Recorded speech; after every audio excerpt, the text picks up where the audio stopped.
Hello, everyone. After attending the historically unprecedented low-key commissioning ceremony of the Fujian carrier, the ever-controversial Xi Jinping turned around and headed to Guangdong as the 15th National Games is set to open on November 9th, and as the head of state, she must be present. But in a highly unusual move, she went ahead to Meizhou to lay flowers at the Yi Jianying Memorial Hall, subtly conveying a sense of gratitude toward the Yi family who had supported his rise to power back then. The controversies surrounding the Fujian carrier's commissioning go beyond the obvious abnormalities that are plain to see. Even more intriguing is the fact that the party media uniformly published articles openly confirming that the Fujian's electromagnetic catapult was personally approved and pushed forward by Xi Jinping himself. This has once again become the focal point of street-level discussions. Is this whitewashing and bootlicking for Xi Jinping? Or is it a high-level smear job throwing him under the bus? Why do I say that? Because the key lies in the fact that the Fujian is the world's one-of-a-kind, conventionally powered carrier yet equipped with an electromagnetic catapult design, truly a unique hallmark of the Chinese Communist Party. With the Fujian's commissioning, tensions in the Taiwan Strait are inevitably heating up, and today Taiwan has truly dropped a bombshell. Vice President Hsiao delivered a speech directly in the European Parliament, a historic and earth-shattering first. What exactly is happening behind the scenes? Pay money first to get it for free. This seems to have become the latest label for Mamdani, because one of his supporters spilled the beans that at his Victory Night party, supporters had to shell out a whopping $13 for a single beer, leaving many utterly shattered on the spot. As everyone knows, in the West, 13 has never been a lucky number. Today is November 8th on Eastern Time. I'm Tang Jingyuan. Welcome to subscribe to our channel, and let's together view this grand drama through the lens of reason. Party media throws him under the bus with high-level smear. On the 8th, People's Daily ran a front-page headline report on Xi Jinping attending the Fujian carrier commissioning ceremony, still featuring only two photos: the flag handover moment and a group shot with a few pilots and logistics personnel. In all the reports from frontline party media, this sentence was retained. Xi Jinping personally decided that the Fujian carrier would adopt electromagnetic catapult technology. Overseas party media even placed it prominently in the main headline for emphasis. Is this praising him as a genius of unparalleled talent, or is it a high-level smear? As everyone knows, the biggest controversy with the Fujian is the adoption of electromagnetic catapult technology on a conventionally powered carrier. How did this strange design come about? The construction of the Fujian carrier stems from the deepening of China's Navy's Blue Water Navy strategy. As early as the early 2010s, China had launched the Type 003 carrier project, aimed at surpassing the ski jump deck designs of the Liaoning, Type 001, and Shandong, Type 002, carriers to achieve catapult-assisted takeoff for fixed-wing carrier-based aircraft. The project was based at the Jiangnan shipyard in Shanghai, affiliated with China State Shipbuilding Corporation, and officially began construction in 2015. The initial design scheme was based on mature technology, using conventional power, steam turbines, and boiler systems, with total power of about 200 to 300 megawatts, equipped with two steam catapults. This design drew on proven experiences from other countries, making it relatively reliable and expected to advance quickly. The steam catapult technology has a lower barrier to entry, and China had already validated its reliability through land-based tests. The initial target was launching in 2018 to 2019 and commissioning around 2022. Early construction progressed smoothly, with modular ship body assembly beginning, focusing on the hull structure and power systems. However, in 2016 to 2017, news of the U.S. Navy's Ford-class carrier successfully adopting the electromagnetic catapult system prompted a re-evaluation of carrier technology at China's top levels. The advantages of the Ford-class MLs were evident. Compared to steam catapults, it allows more precise control of launch energy, enabling the catapulting of fully loaded heavy carrier-based aircraft, increasing combat radius and payload by over 20%, and with lower maintenance costs. Intense internal discussions erupted within the CCP on whether to follow suit with MLs. One faction advocated sticking with steam catapults to avoid technical risks and delays. The other believed electromagnetic catapults were the future trend, and failing to adopt them would leave China's carriers forever trailing the U.S. military.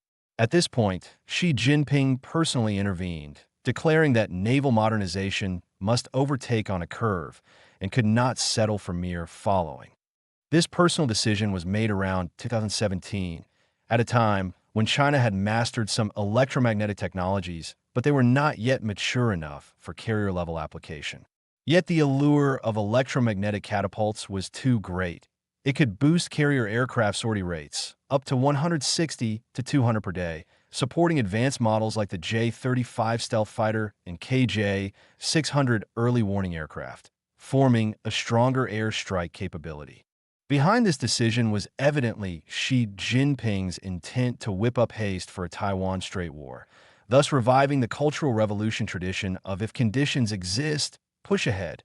If not, create conditions to push ahead anyway. Without nuclear power, still go for electromagnetic catapults.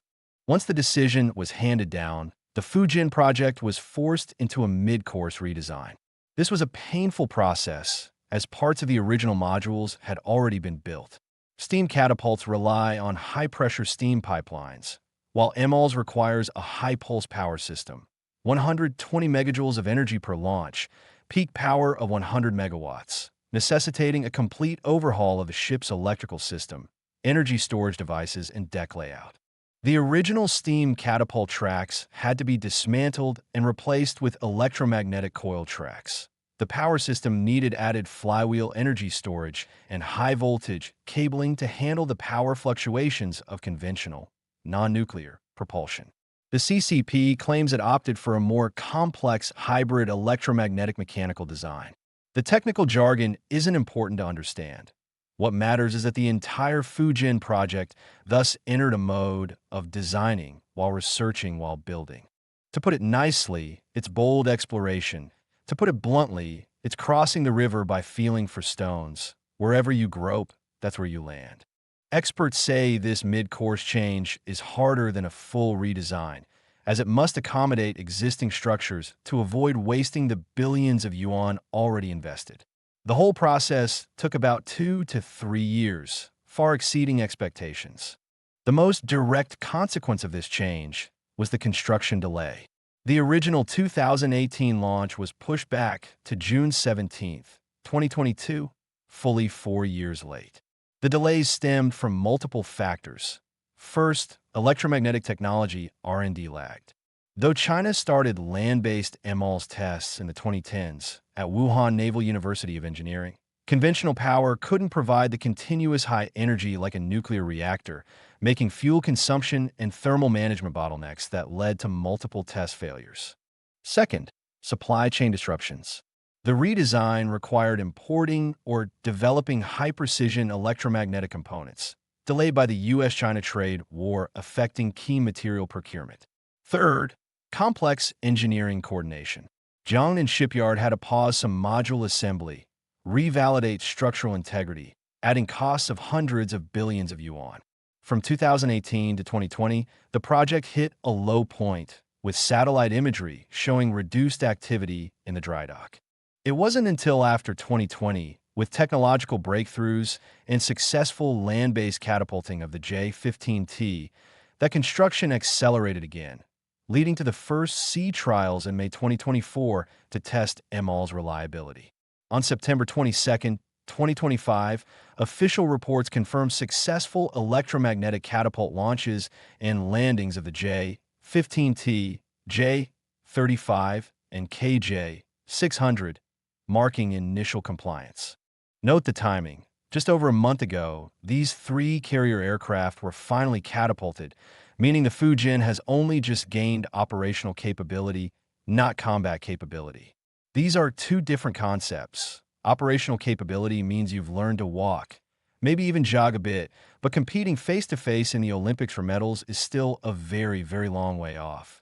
By international norms and conventions, from commissioning to forming combat effectiveness, even if everything goes smoothly, it takes 5 to 8 years. So what's the core point of all this? It means the Fujin is the product of Xi Jinping's impulsive, off-the-cuff decision, from overall ship operations to electromagnetic catapult failure rates, combat realism risks, and more. It's all an experimental product with extremely high risk of going sour. Especially since it's the world's only conventionally powered carrier with electromagnetic catapults, and it's claimed to use China's globally unique DC electromagnetic catapult. The US uses AC. In other words, this is a brand new technology without long-term combat validation, deployed right away on such a critical sole military asset, with risks that go without saying. At present, at least three major risks exist. 1. The electromagnetic catapult system demands enormous instantaneous electrical output, but the Fujin uses conventional power, non-nuclear, with limited electrical reserves and sustained output capacity. To meet catapult needs, the design incorporates extra generators and storage devices, adding to the ship's load and potentially destabilizing overall electrical distribution. If the main engines overload during a launch, it could cause full ship system failures and prevent carrier aircraft from taking off. 2. As shown in U.S. Ford-class testing, catapult failure rates are high. Theoretical average of 1 fault per 4,100 launches, but actual is 1 per 181, leading to low aircraft sortie efficiency and poor wartime reliability. Plus, maintenance and repair complexity is high, which is why Trump demanded ditching electromagnetic catapults for the stable, mature steam ones. Actually, electromagnetic catapults are the direction forward, and tech iterations can solve the issues. It just needs time. The CCP's DC catapult is new tech. No one knows the failure rate yet, so they can only boast about it themselves. 3.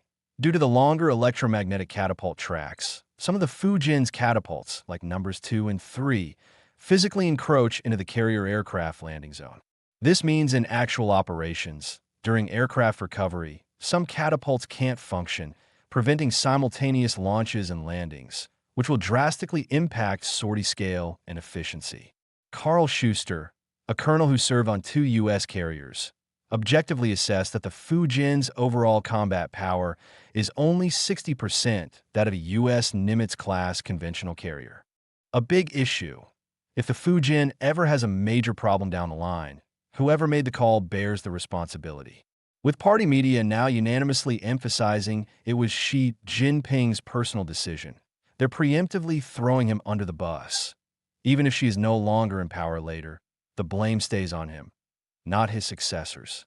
To connect the news dots, the party media's high-level smear aligns with the many abnormalities at Xi's on-site attendance.